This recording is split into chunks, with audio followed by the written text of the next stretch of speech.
And so all the nature, there is rhythm between the seasons or in the seasons. So we need to, if we can align with the nature a little bit. This is what is the sky breath practice.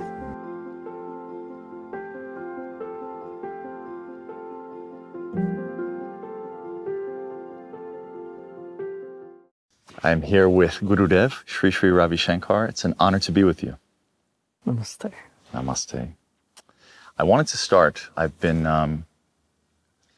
fortunate to sit in this beautiful, beautiful space here in Los Angeles and to be in the presence of a couple of very, very deep meditations.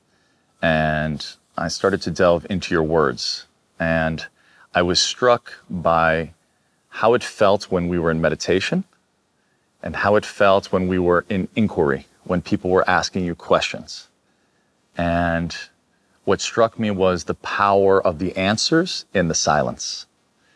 And you wrote something very beautiful, and I'd love to ask my first question after reading this paragraph. You said, the mind does not like simple things. It wants to complicate everything. In doing that, the mind does not allow the heart to be innocent, simple, and natural. It is the nature of the ego to want something very hard, very difficult. But heart is the opposite of that. Heart is simple, natural, and innocent. Your heart cannot find fault with anyone. It cannot find fault with yourself, because when your heart is dissolved, it has opened to infinity, to the divine. If your heart is fully opened, you cannot find fault with anyone because you will see everyone as part of yourself. I love that because I feel often in my own life that I'm in my head. And I feel that many people in our modern day culture and living are in their head. My question is, how do we begin to build the muscle of the heart? Fortunately, you don't have to build much. You only have to dismantle. Dismantle all those extra things we have acquired and we have built around that. Yes. It seems our culture, at least in the West, is oriented around accumulation. But what you're advocating for is reducing of the clutter. Letting go. Exactly. Letting go. This is beautiful. So my question is, how do we begin to, we orient ourselves very much in parts, our heart, our head, our gut. And you talk about a much larger language, the language, at least in my interpretation, of the soul or of consciousness. How can we begin to have a deeper relationship with the soul within ourselves, the soul that is beyond this meat suit, this body that we wear in this life? We must know every part of us is part of the soul. You don't have to just condemn any one aspect of yours. You simply have to embrace every aspect of yours. You simply have to embrace every emotion. It's okay to have, an upset mood sometimes. It's okay to be angry. It's okay. When you keep agreeing with all that is happening with you, then you'll be less stressed. When you're less stressed or no stress in you, then negativity automatically goes away from you. This notion of reducing the stress, I found it very powerful because it seems simple, but yet it's the hardest thing for most of us to do. So in a world now which occurs to me as oriented towards producing stress, right? I feel, not to romanticize the ancient times, but I had the good fortune of living in Sri Lanka for 2 years in a small village there. And I thought about the jungle and maybe 1,000 years ago, time being, very much the rising and the setting of the sun, and still, my amma would wake with the rising sun and she would, we would go to sleep around the setting of the sun. But now with our phones, time has been changed, it's nanoseconds, and that produces for many of us this stress. And I feel like so much of the wisdom of the ancient teachings are still relevant today, and actually are oftentimes now being discovered anew. But also we are living in a very unique time in terms of how fast things seem to be moving. Is there some kind of strategy or offering that you can recommend for people moving through this seemingly stressful modern world? The formula of stress is too much to do, too little time, and no energy. Yes. No, as it looks, you can't reduce the things that you need to do. It keeps adding up every day. Time is constant. But the one variable here is energy level. So when we boost our energy, when we raise our energy level, stress disappears. Yes. And time and again, we have to take some time and to be with nature. It may not be possible every day, but once a week, twice a week, just take a walk and watch the nature. Take a plant, engage in some, plantation, Yes. agriculture, horticulture. All these things can give the desired, Result. results that we look for. I found this yesterday, actually. I was feeling very stressed. And, in those moments of 15, 20 different decisions what to do. Just arrange flowers, Exactly. sit and do some work like that, which is completely irrelevant to your Yes. work. Yes. I went for a hike, and it was the equivalent for me of this being with the flowers. Going for a hike, and going for a swim, and all those activities which can deviate you from your routine Yes. definitely helps. But on top of this, meditation is something that I would recommend. That is nothing that is compared to meditation. So I found this with you. I found in the meditation a depth that was quite profound. And I think many people get confused about what meditation is. And I know that this is an area of your expertise. Can you share a little bit about the philosophy or science of meditation and breath? Meditation is food for our soul. In one word, if I had to say, I would say it's a food for your soul. Don't starve your soul. Most of our souls are malnutrition or starving for that inner excelio. Yes. So, and it is not a difficult thing.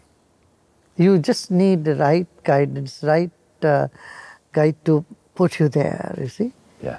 And it's very easy. Yes. Yeah, I heard in another interview you shared about if you're thirsty, it's simple, you drink, If you're hungry, it's simple, you eat. Yeah. If you're stressed, it's simple, you meditate, But Yes. yet we forget to do this. Forget.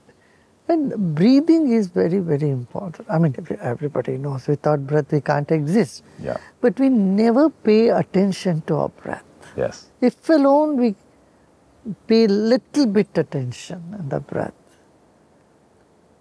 I would say this different. If only we pay just a little bit attention on the breath, it can relieve us of so much stress. It can energize our system. You feel more presence of mind. We can achieve a lot. There's many different teachings as it relates to breath. I've, for example, heard of Tumo breathing in the Tibetan tradition. I know that you have your own form of teaching as it relates to breath. For those who are listening that want to start delving, of course we all breathe and it's quite natural. But if there's one, sort of simple form of guidance or technique, and of course they can go deeper through the art of living, but that you can recommend for people to become more mindful and focused on the breath? Is there anything you can share? You see, there is a rhythm in the breath. There is a rhythm in the mind. There is a rhythm in our emotions. And there is rhythm in the body. There is biorhythm. And so all the nature, there is rhythm between the seasons, or in the seasons. So we need to, if we can align with the nature a little bit.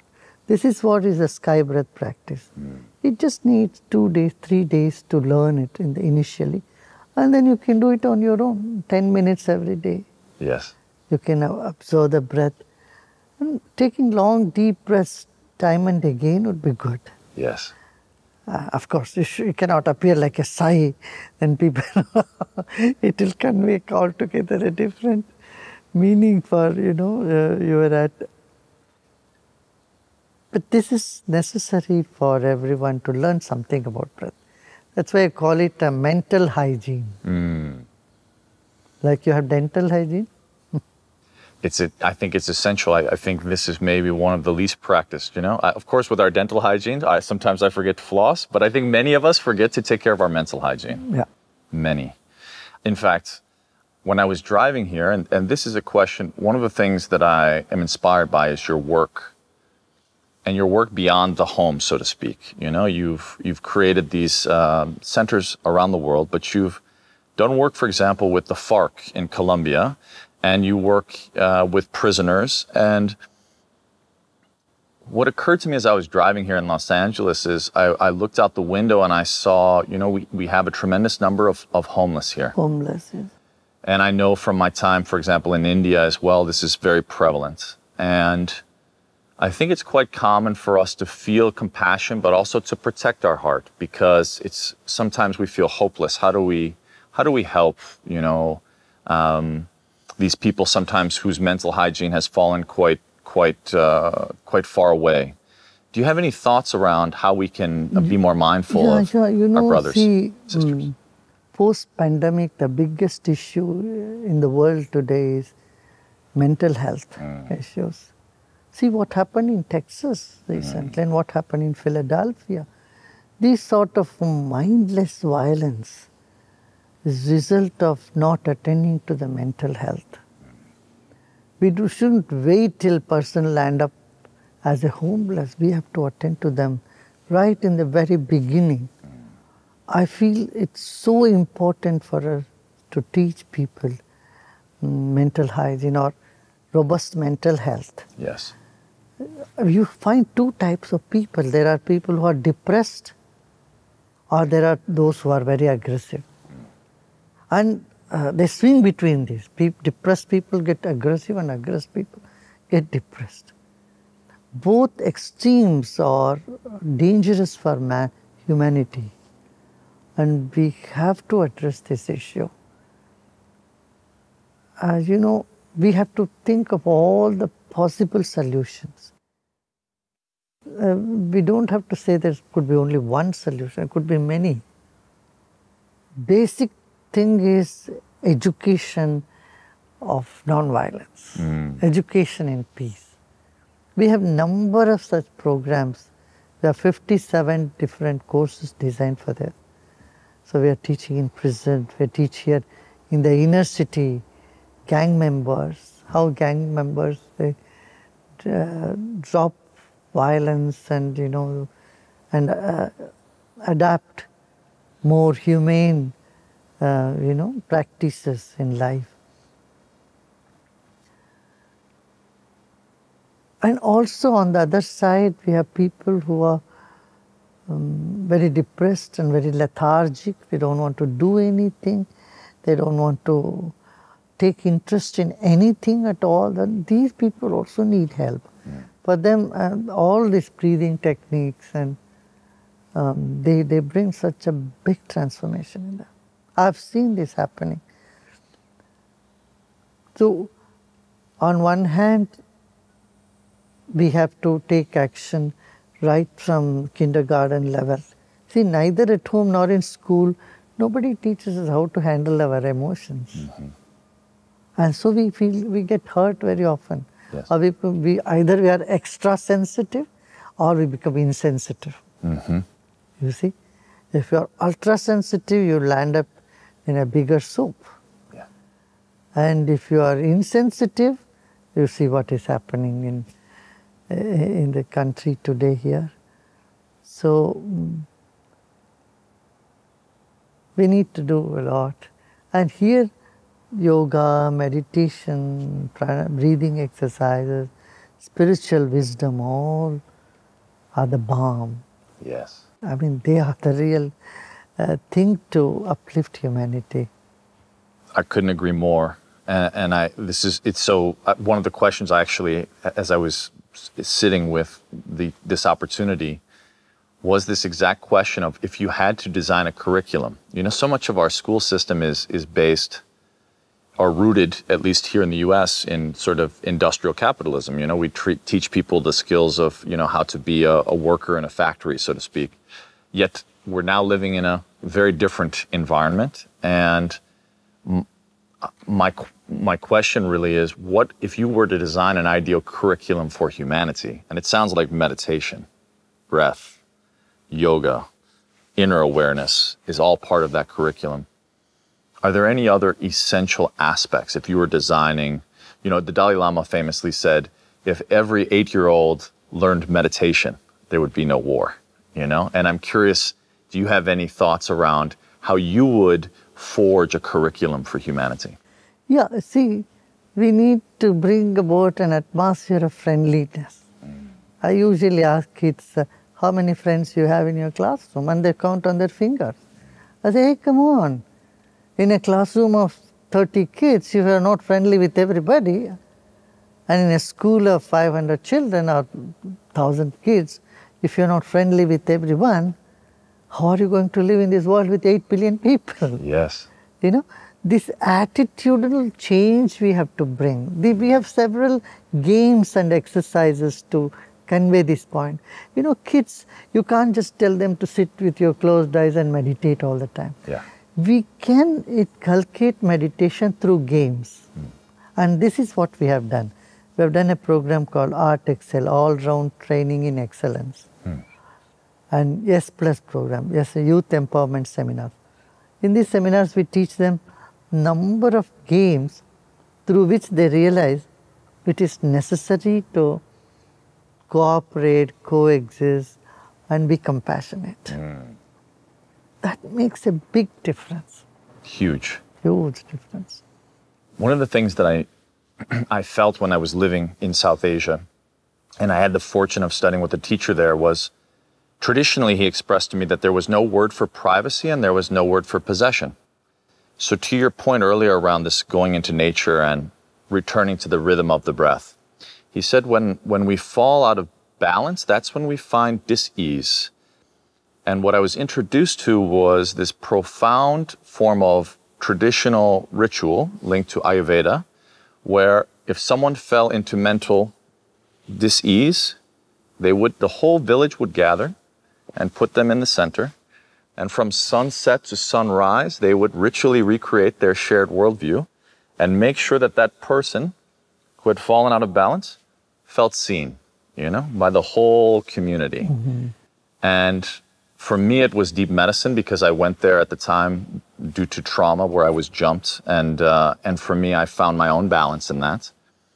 But I fear for our culture, which is so now oriented around individuality, that there isn't the degree of community that is able to bring us back sometimes when we fall out of balance. What's your sense of how, as individuals, we can become more attuned and find balance in the social, in the community? Yeah, there are two issues. You know, individuals feel disconnected with nature, first of all. You don't realize your body is part of this planet Earth. Yes. We came to this planet, we weigh only 8 pounds or 7 pounds. And today we weigh 130 pounds, 150 pounds. All this weight that we have acquired from the soil, from the earth. Yeah. Do we feel we are part of this planet Earth?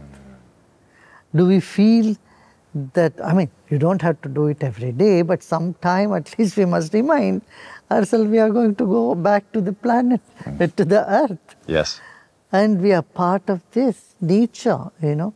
Do we care for our environment? Do we think about the water? Do we ever consider keeping the air more pure, living a better world for the future?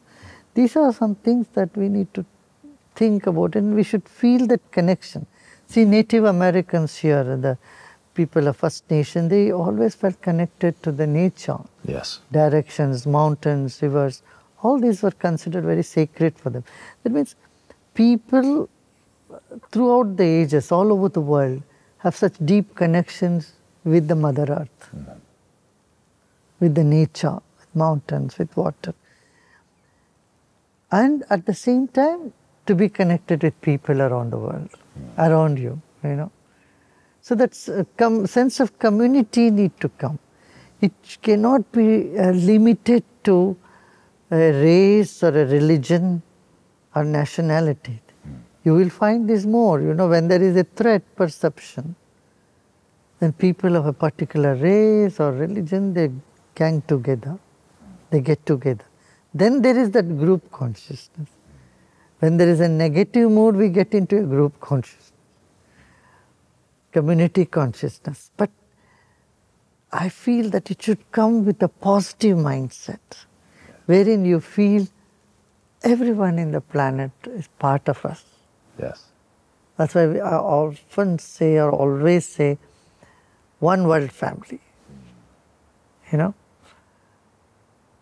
That is very important, to have the sense of connectivity. Yes. Just virtual connectivity, social media connectivity is not enough. No. See, social media is all about connectivity. People still feel connected. But that communication and connectivity can be felt only when we are free from stress. If a person is stressed, he or she doesn't even feel connected with their own spouse, their own children. So the crux of the issue is stress-free mind.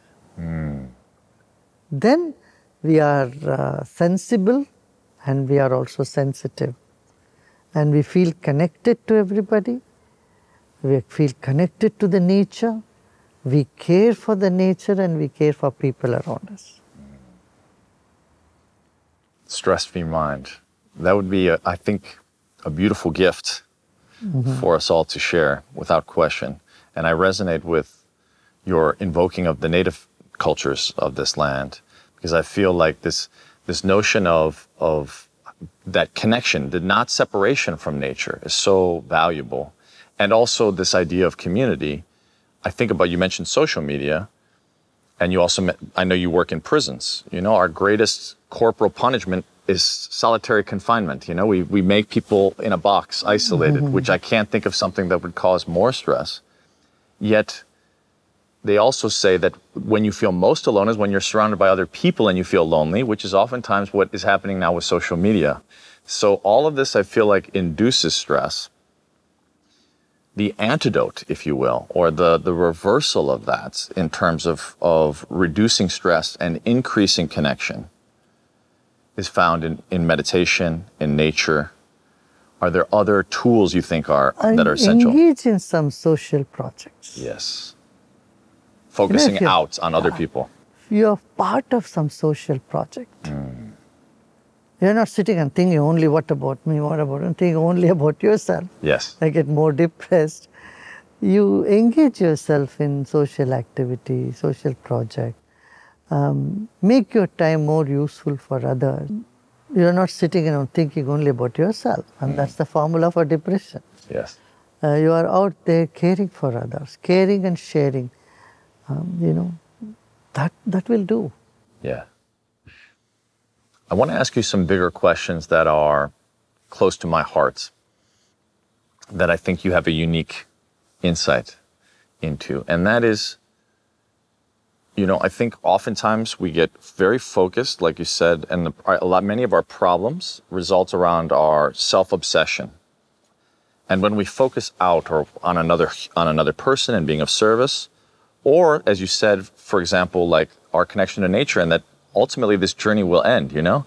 The Stoic philosophers say memento mori, you know, like live with death on your doorstep. And it's so powerful.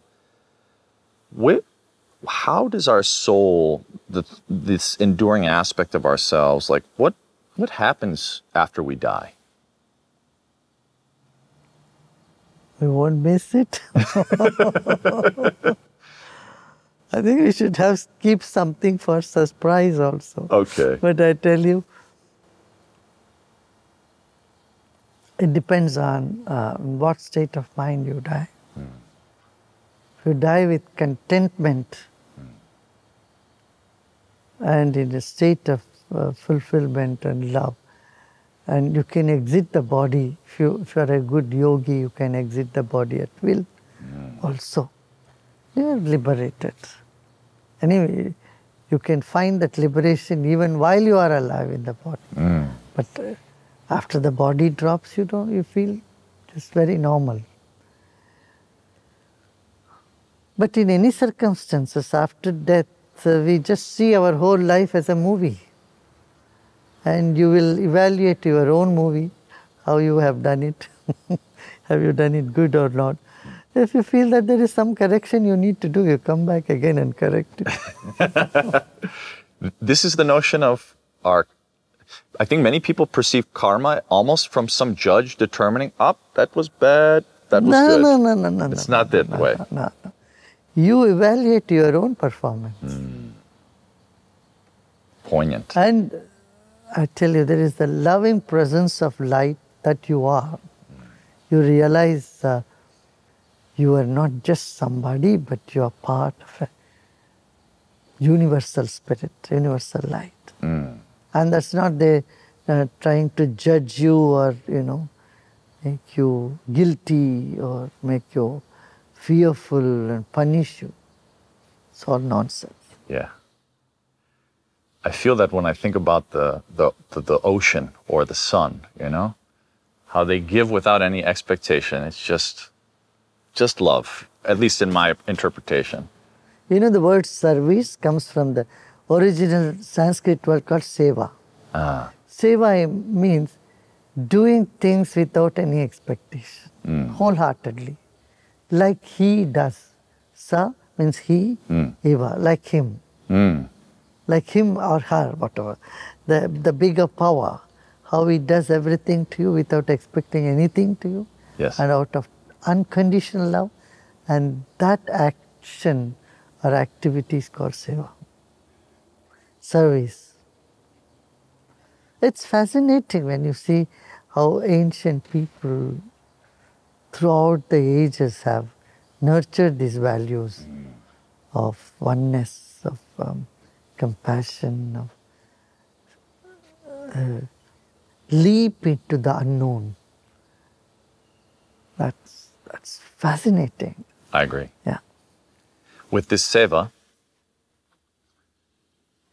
to be a stand for service and to be a stand at scale, right? So I was looking here and I was noticing, these Art of Living centers, they are all over the world, huh? I mean, all over the world. And I've thought about your work in Colombia with the FARC, in peacekeeping, and your work with prisoners.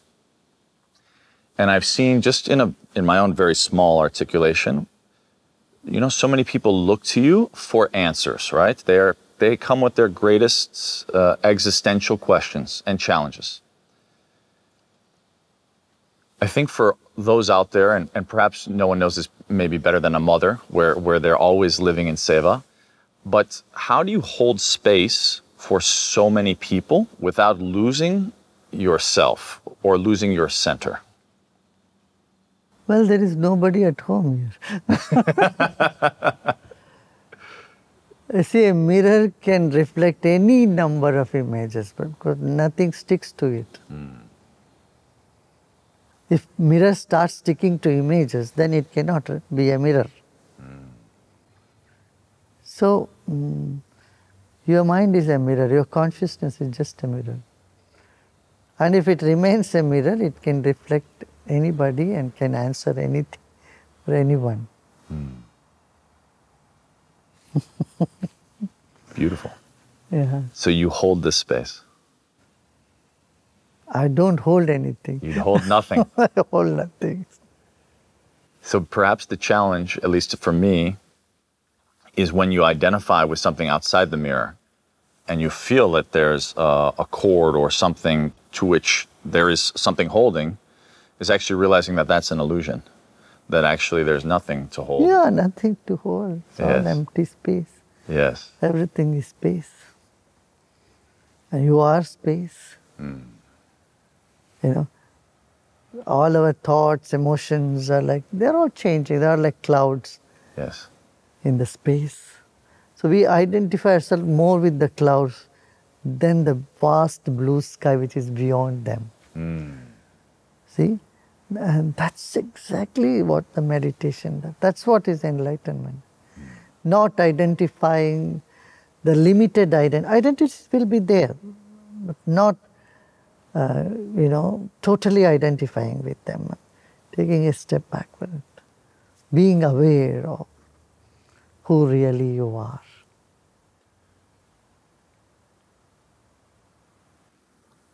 From the place of being aware, from the place of awareness.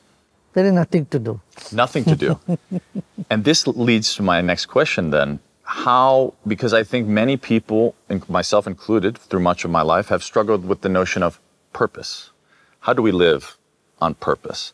And you are still living a very full life. No, you're holding space, you're doing service, you're building this World Culture Festival. So how does one, and granted, it doesn't necessarily have to be a dichotomy, but in the perception of it's okay and being with what is and knowing the expansiveness, how does one channel all your energy into some activity? Exactly. You know, that you listen to your gut feeling, that spontaneously it will come. You don't think before, oh, I had to go and help somebody. When somebody is in crisis, it is your nature to just jump in and help, isn't it? Yes.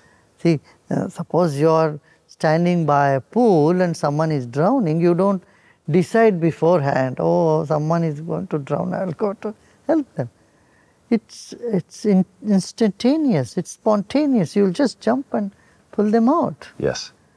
And so I feel most of our action, when it is guided by wisdom, they'll all be spontaneous.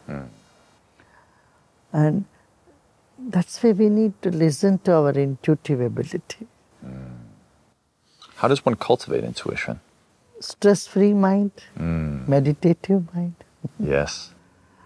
A heart free from cravings. Reducing of cravings.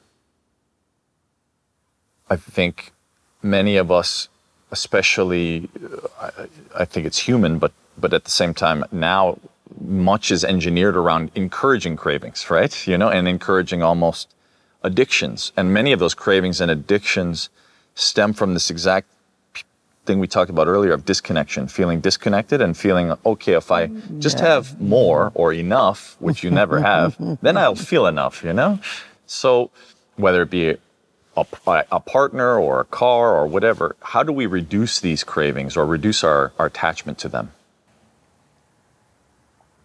That's what wisdom is all about. How you can see what you crave for. You wanted joy, right? You want happiness. When you realize you are the source of happiness, what would other little objects around you give you? Yes. From a person who is trying to grab to someone who will be happy to give, is the shift that can happen. Instead, you try to grab happiness from all around. You start realizing you are the source of it and you can keep giving happiness.